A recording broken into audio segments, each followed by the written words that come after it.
Not every machine got better with technology. Some got weaker, some got fragile, and some forgot what they were built to do. While modern combines flash error codes and wait for technicians, these old machines just keep harvesting. No screens, no software, no mercy.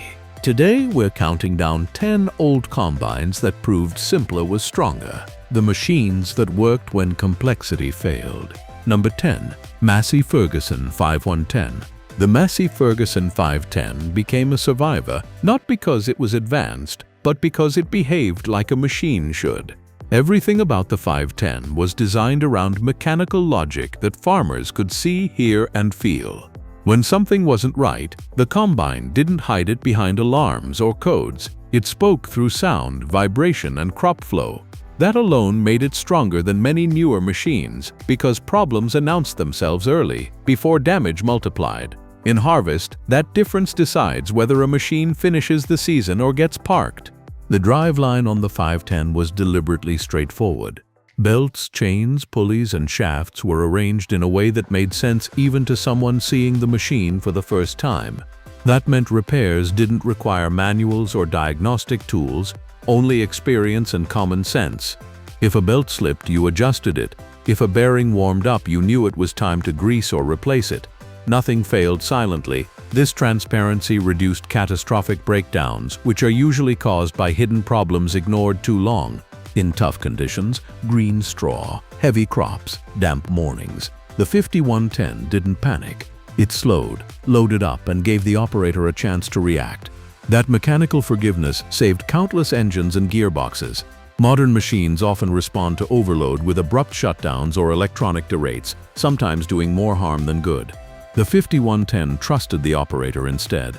It assumed the person in the seat understood harvesting, not software. Another reason the MF510 proved stronger was longevity by design.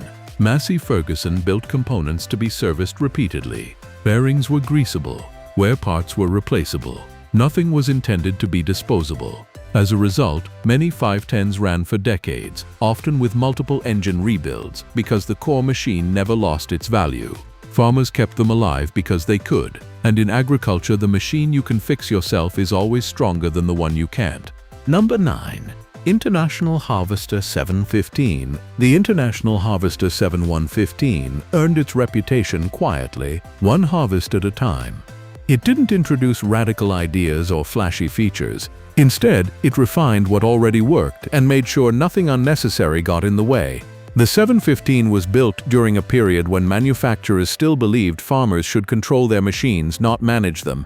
Every adjustment was mechanical, direct, and understandable. That simplicity created confidence, and confidence keeps machines working longer. What made the 7115 especially strong was how it handled wear. Parts didn't fail suddenly, chains stretched gradually, belts glazed slowly, bearings loosened over time. This predictable aging allowed farmers to schedule repairs between fields or after the day's run, instead of losing entire harvest windows. Modern combines often fail without warning because electronics mask mechanical wear until it's too late. The 7115 never hid its condition. The threshing and cleaning systems were balanced rather than aggressive. Instead of forcing crop through at maximum speed, the 715 allowed steady flow.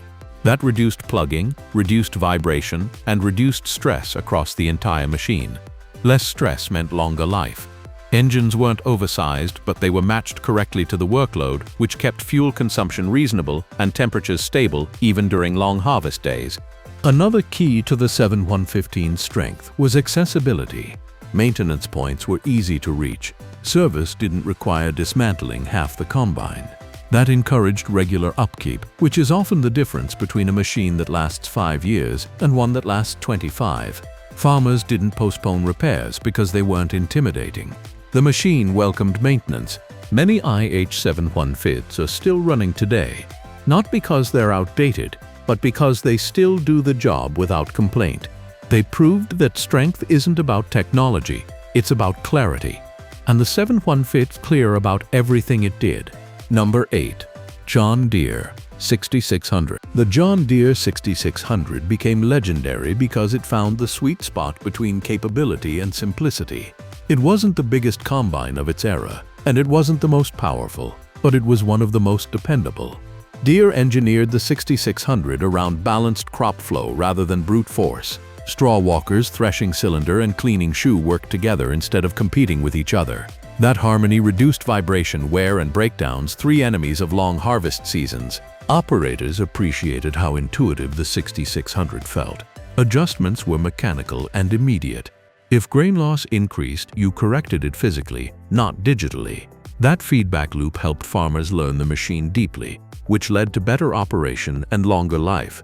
The 6600 didn't punish mistakes harshly. It tolerated learning curves, which meant fewer catastrophic failures caused by operator error. Durability was built into every major system. Drive components were heavy enough to handle overloads without snapping.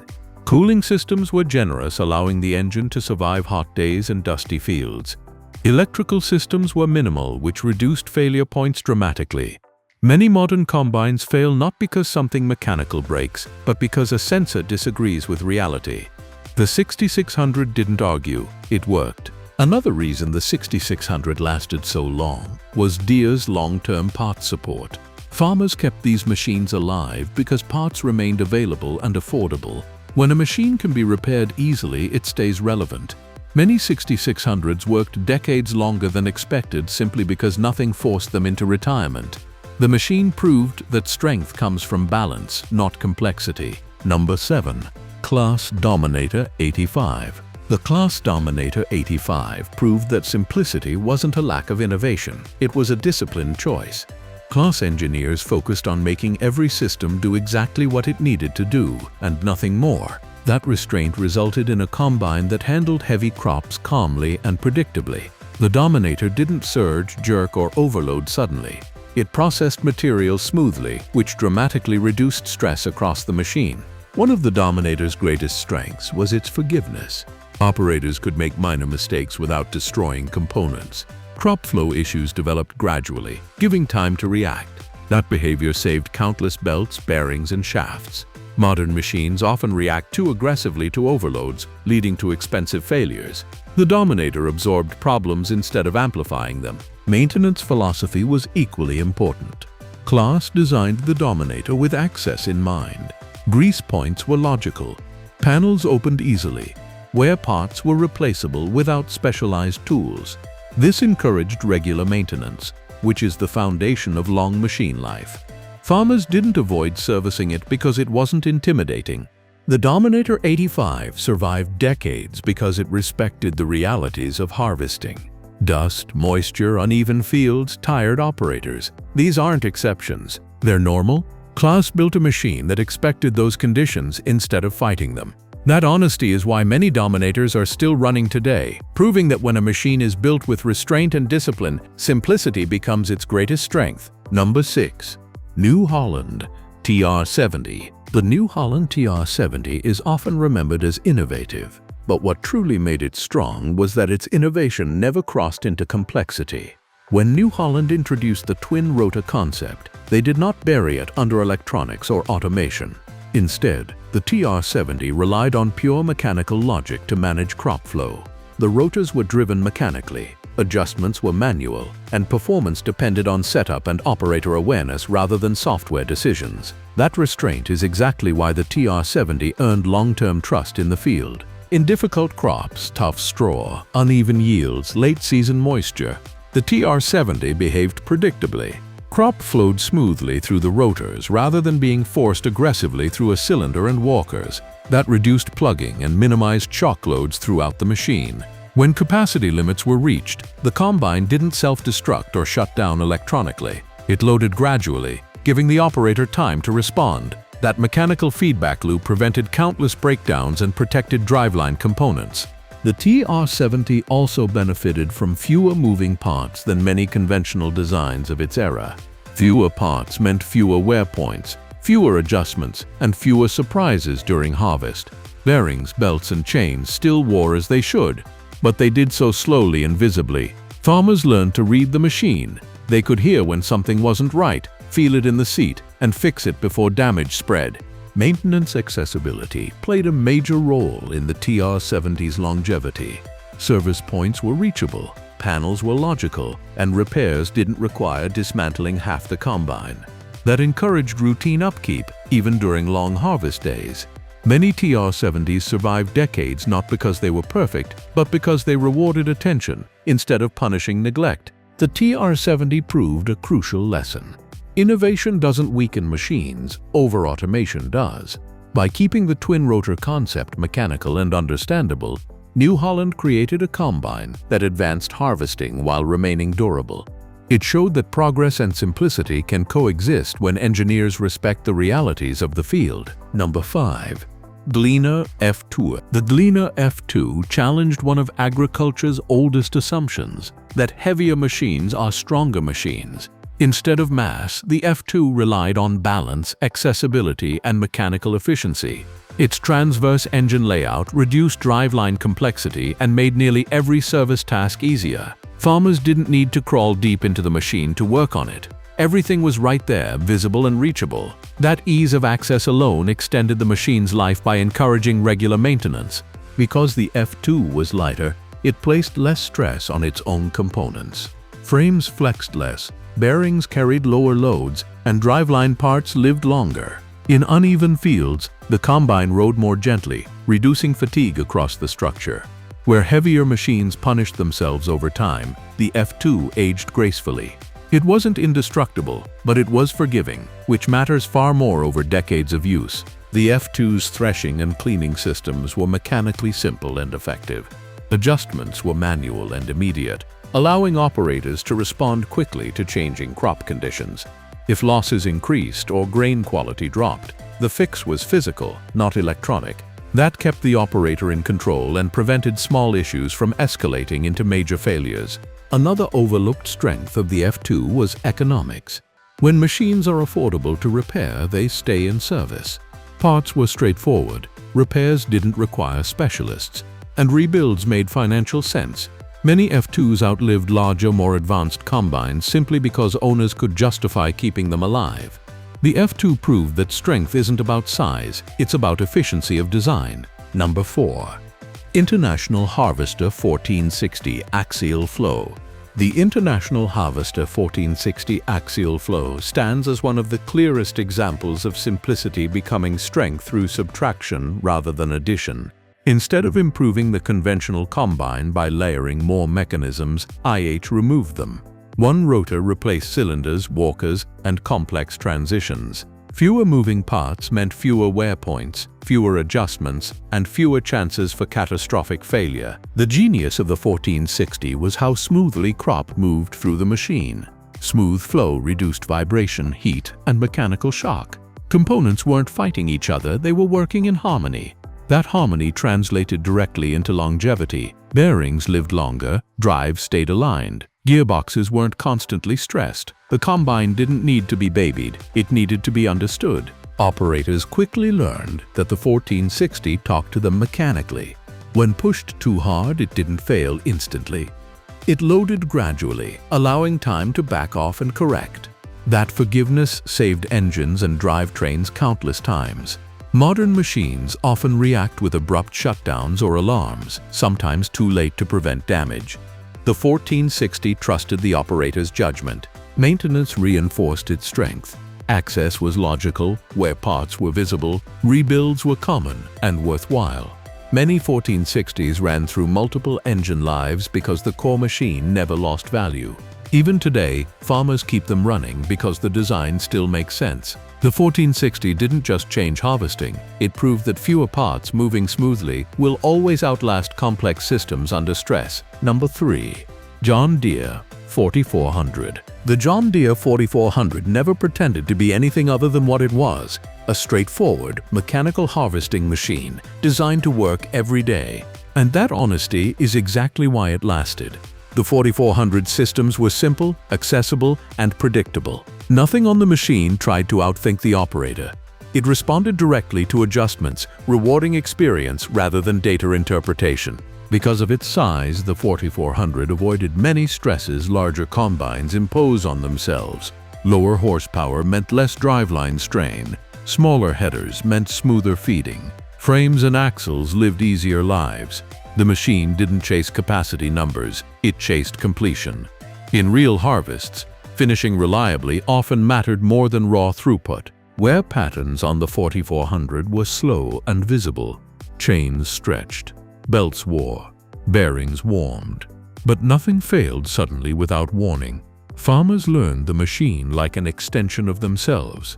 That familiarity allowed proactive repairs and prevented downtime during critical harvest windows. The 4400 survived decades because it never became obsolete. It didn't rely on systems that aged poorly. It relied on mechanics, physics, and operator skill.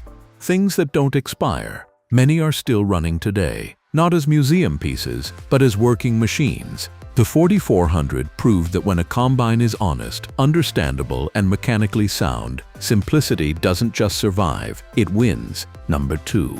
Massey Ferguson 300 Series. The Massey Ferguson 300 Series represents the final chapter of an era when combines were designed around human judgment instead of electronic decision-making.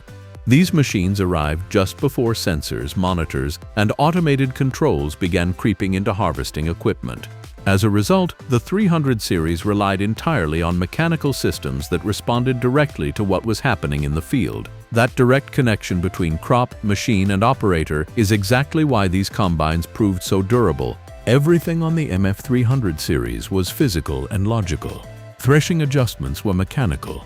Cleaning systems responded instantly to changes. If grain quality dropped or losses increased, the operator didn't wait for alarms, they felt it. The machine gave immediate feedback through sound, vibration, and performance. That feedback loop allowed small problems to be corrected before they turned into expensive failures. Modern combines often mask these early warnings until damage is already done. From a durability standpoint, the 300 series benefited from conservative engineering. Engines were not pushed to their limits. Drivelines were strong enough to handle overloads without snapping. Cooling systems were sized for worst-case conditions, not ideal ones. In dusty, hot harvests, these combines stayed alive while more delicate machines struggled. Bearings, belts, and chains wore slowly and visibly, giving farmers time to plan repairs instead of reacting to breakdowns. Maintenance was another critical factor. Massey Ferguson designed the 300 series so farmers could work on it themselves. Access points made sense, where components were replaceable. Nothing required specialized tools or dealer computers. That meant these machines were maintained more often and more carefully, simply because it was easy to do so, and machines that are maintained survive. Many MF300 series combines outlasted multiple generations of newer equipment, not because they were faster, not because they were smarter, but because they respected the reality of farming, weather pressure, fatigue, dust, and long days. They proved that when a combine trusts the operator instead of replacing them, strength follows naturally. Number 1. International Harvester 1480 Axial Flow. The International Harvester 1480 Axial Flow stands as the clearest proof that simplicity isn't a limitation, it's an advantage. When IH introduced the axial flow concept, they didn't add complexity to solve harvesting problems. They removed it. One rotor replaced the traditional cylinder, walkers, beta systems, and transfer points. That single design decision eliminated dozens of moving parts, countless wear points, and nearly every source of violent crop handling that destroyed conventional combines over time. What made the 1480 exceptionally strong was how calmly it processed material. Crop flow was smooth, continuous, and predictable. There were no abrupt direction changes, no violent impacts, and far less vibration. Reduced vibration alone dramatically extended the life of bearings, drives, and structural components. Heat buildup was lower, mechanical shock was reduced. Everything lived longer simply because it wasn't being abused internally. The 1480 also trusted the operator completely. There were no computers telling the machine what to do. Adjustments were manual, physical, and immediate. When pushed too hard, the combine didn't shut itself down or destroy components instantly. It loaded gradually, warning the operator through sound and feel. That forgiveness saved countless drivetrains during long harvest days when fatigue sets in and mistakes happen. From a maintenance standpoint, the 1480 was revolutionary in its simplicity. Fewer systems meant fewer failures. Rebuilds made sense financially because the core design never wore out. Many 1480s ran through multiple engines, multiple owners, and multiple decades because nothing forced them into retirement. Even today, farmers keep them working because the design still outperforms newer machines in reliability under stress. What truly sets the 1480 apart is this: modern combines are still based on its philosophy. The axial flow concept didn't become obsolete.